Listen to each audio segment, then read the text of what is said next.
자, 우리 앞에 3.1운동 배웠잖아요. 아이고 아이고. 3.1운동 이후에 우리나라 어떤 사상이 들어왔냐면 사회주의가 들어온다고 배웠습니다. 그래서 우리나라에 사회주의를 믿는 사회주의계가 있고 민족주의계가 있다 그랬죠. 사이가 별로 안 좋아요. 그래서 민족주의계는 실력 양성운동, 밀립대 설립운동, 물산 장려운동, 문맹대치운동 뭐 이런 거 벌였잖아. 그리고 사회주의 계열은 어디에 관심 많았냐면 요 계급 중에서 아래 계급에 관심 많았죠. 그래서 얘네들이 윗 계급을 몰아내고 얘네가 주인이 되는 세상을 꿈꿨잖아. 그래서 사회주의계의 큰 특징은 요 아래 사람들, 억압받고 좀 불쌍하고 힘없는 사람들, 여기에 관심이 많습니다. 그래서 우리 앞서 농민들, 노동자들처럼 항상 불행한 애들, 얘네들 막 뒤에서 지원해주는 거 봤죠. 그리고 또 관심 있는 애들이 어떤 사람들이냐면 사회적으로 차별받는 사람들, 그래서 불쌍한 사람들, 이런 사람들을 꿈꾸는 것이 사회주의예요. 그래서 넓은 틀에서 직결되진 않지만 넓은 틀에서 여기 보게 될 여성들 그리고 소년들 어린이를 말합니다. 형평, 백정과 관련되어 있거든요. 백정들 다 이 아래 계층이라기보다는 좀 그 당시 때 천대받거나 차별을 받는 사람들이었기 때문에 여기 기저 아래에는 이 사회주의랑도 관련이 있습니다. 그래서 사회주의계열의 운동으로 이렇게 소개하는 책도 있으니까 그거 알고 보면 될 것 같아요. 그래서 이쪽의 큰 특징은 차별받는 사람들의 차별을 없애달라는 움직임입니다. 먼저 여성들. 여성들은 지금 여성가족부도 있을 정도로 많이 여성들의 인권이 개선되었죠. 하지만 일제강점기까지도 조선 후기부터 왔었던 여성을 좀 무시하는 이런 부분이 남아 있었고, 심지어는 스님 아버지도 어머니하고 싸울 때 아버지가 막 코너에 몰리잖아. 할 말을 없으면 어디 여자가 이거 꼭 내뱉으시더라고. 그러니까 우리 아버지 세대까지도 그런 게 남아 있었던 거예요. 그래서 여성들이 상대적으로 남성에 비해서 인권을 존중받지 못했었다. 그래서 그 당시 일제강점기에도 사회로 직업은 많이 가졌지만 여전히 여성을 차별하는 관습이 대대로 있어 왔었던 거죠. 근데 신식 교육을 받은 이런 여성들은 그게 용납이 안 되는 거야. 뭐 일본이라든지 유럽, 미국 이런 데 갔더니 남녀 평등인데 우리나라에서는 어디 여자가 이런 표현하고 있거든. 그러니까 신여성들, 배운 여성들은 이거를 용납하지 못합니다. 그래서 단체를 결성을 하고 여성의 인권 신장을 위해서 노력을 하게 됩니다. 중요한 건 요거 근의회. 참고로 오른쪽 볼게요. 여기 민족주의계랑 이 사회주의계랑 나눠졌었죠. 서로 사이가 그렇게 좋진 않아요. 근데 얘네들이 손 잡는 사례가 생깁니다. 그래서 민족주의계랑 사회주의계가, 그래서 선생님이 보라색으로 바꾼 이유가 파란색과 빨간색이 합쳐지면 보라색이 되죠. 그래서 보라색 단체가 하나 만들어져요. 이것이 남성 단체로는 신간회라는 게 만들어져요. 우리가 앞서 배웠습니다. 반대로 신간회가 남편이 가입한 단체라면 그 부인이 가입한 단체가 근의회예요. 그게 요겁니다. 근의회. 그래서 여성계의 민족주의계랑 사회주의계의 합작이라 보면 될 것 같아요. 그래서 요거를 이 민족주의계를 우파, 우익이라고도 하거든요. 사회주의를 좌파, 좌익이라고도 하고, 그래서 이런 신간회든 근의회든 이렇게도 불러요. 좌익과 우익이 합작했다. 좌우 합작 사례다. 아니면 우리 민족이 하나로 합쳐졌다. 민족 유일당 운동이다. 똑같은 말이에요. 그래서 3.1운동 이후에 둘로 쪼개졌고 파랭이랑 빨갱이로 쪼개졌는데 그 둘이 합쳐진 보라색 신간회, 그 다음에 자매단체 여성의 근의회, 둘 다 좌우합작 혹은 민족유일당 운동이다. 똑같은 표현입니다. 그 중에서 여성의 좌우합작 근의회가 여기 만들어진 거예요. 여성의 인권 신장을 위해서 만들어졌는데 하필이면 또 좌우합작 민족유일당 사례가 되는 거죠. 그래서 신간의 자매단체다. 얘가 남편들 단체라면 와이프는 근의회에 가입했다. 그리고 기관지, 잡지인 근의를 발행했었고 이런 걸 통해서 여성들을 깨우치려고 계몽 활동을 펼쳤다. 그래서 근의회 모임하고 있는 모습이고 근우 오른쪽부터 읽죠. 근우 잡지입니다. 이게 가끔 나오기도 합니다.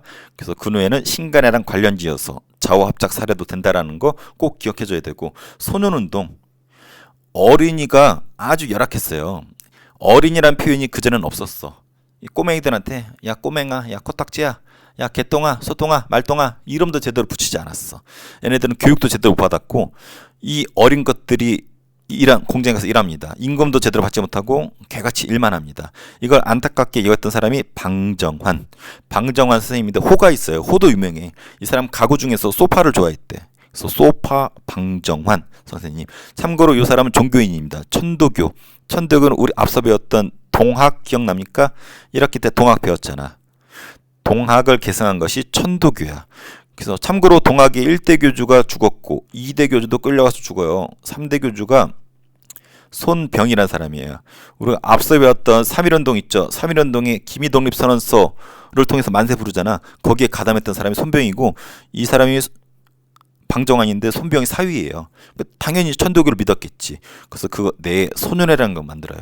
그래서 천도교 소년회를 중심으로 방정환이가 어린이들을 위해서 소똥이, 개똥이, 말똥이라 부르는 애들을 어린이라 부르고 얘네들을 인격적으로 대우하자라는 소년운동을 펼치게 됩니다. 그래서 이 사람이 다 만들었어. 소파 방정환이. 그래서 우리가 5월은 어린이날 이런 노래 있잖아. 5월은 푸르구나 우리들은 잘한다 이런 노래. 어린이날 노래. 그래서 어린이란 용어 자체를 얘가 만든 거야. 이게 이라는 것이 인격적인 표현이에요. 무슨 이 이렇게 붙이죠. 되게 인격적인 표현이거든. 뭐 젊은이, 여러분 같은 이쁜이, 선생 같은 잘생긴 이 이런 표현들. 그래서 무슨 이는 이 앞에 있는 사람들을 존경해 주는 거야. 젊은이, 이쁜이, 잘생긴 이, 어린이, 나이가 어린 이 해가지고 꼬맹이들을 인격적으로 부르는 표현이 어린이에요. 그리고 이런 걸 기념하기 위해서 어린이날을 제정했죠. 원래는 5월 1일이었어요. 그러다가 5월 5일로 변화되어서 자리 잡은 거고 잡지 어린이를 발간했습니다. 그래서 어린이라는 표현 나오면 무조건 소년운동 20년대 방정환 어린이 잡지가 여기 나와 있네요.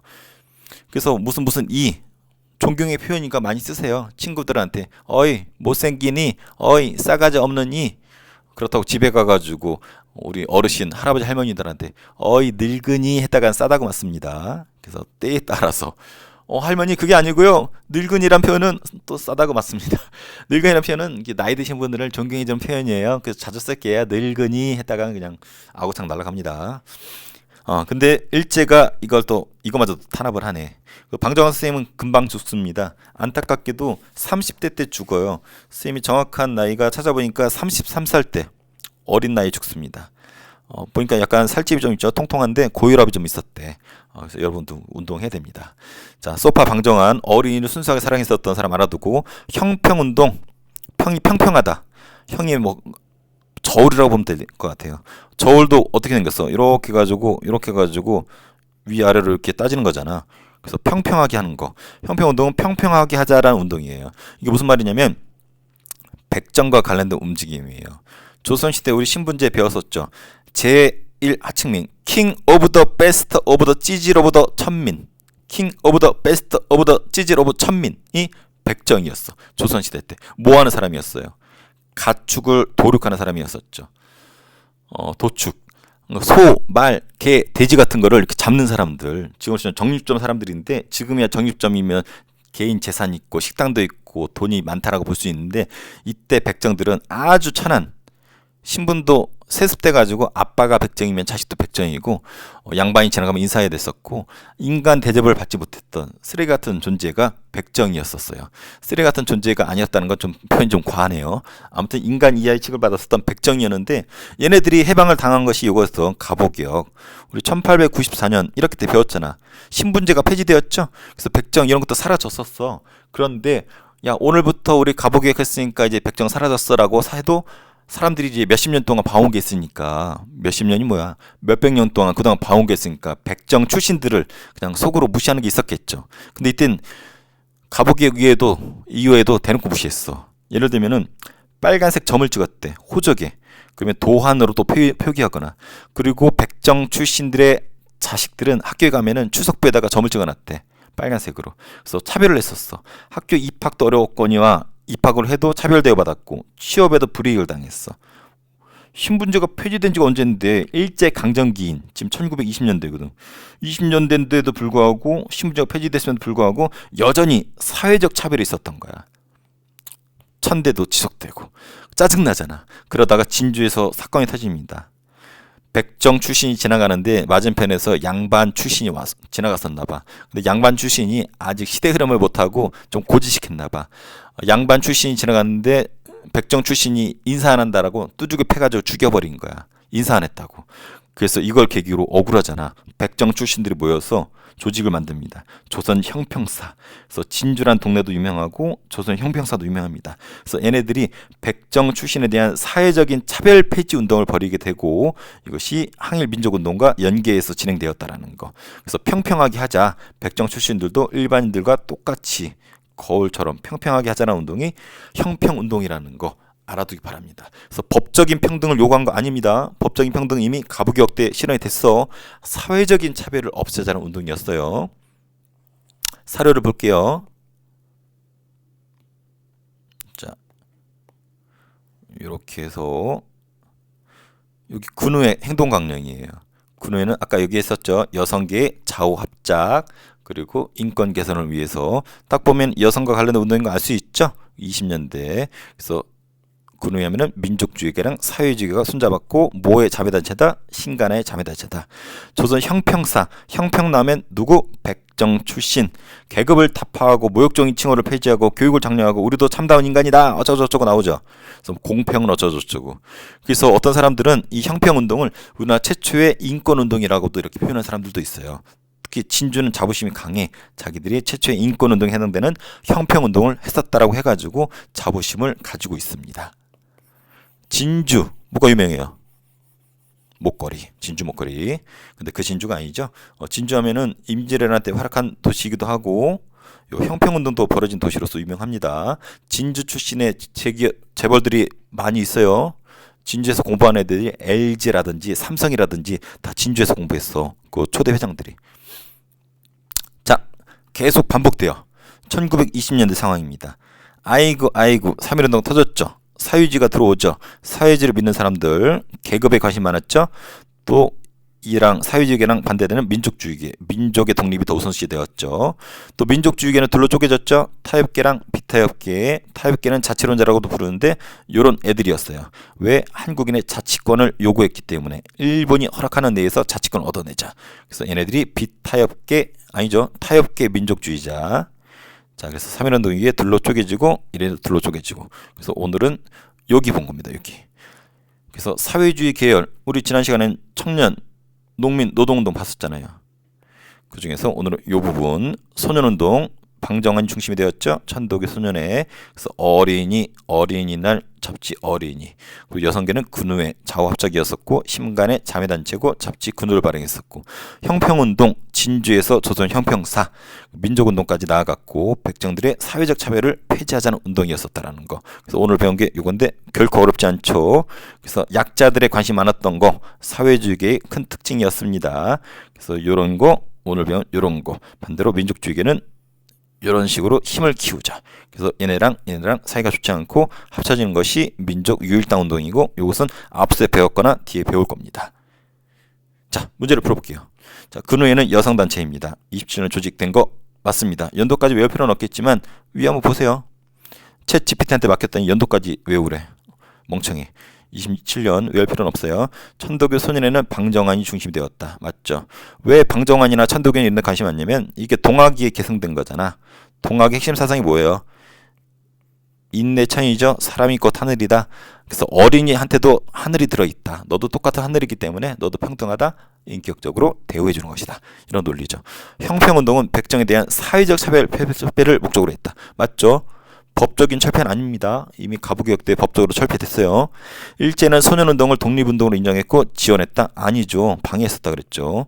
여성운동은 신교육을 받은 신여성들이 중심이 되었다. 맞죠. 27년에 조직된 민족 유일당 여성단체는 근우회이다. 아까 선생님 27년 외우지 말라고 그랬는데 외울 필요가 있겠다. 신간회가 27년에 만들어지거든. 선생님은 이걸로 외웠거든요. 근데 남자들은 요거, 여자는 요거니까 연도가 똑같겠죠. 자, 무슨 소년회가 방정환이 주도한 단체냐면 천도교 소년회, 천도교 동학이 계승됐고 인내체 사상 때문에 학생들도 어린 학생들도 꼬맹이들도 하늘로 보았다.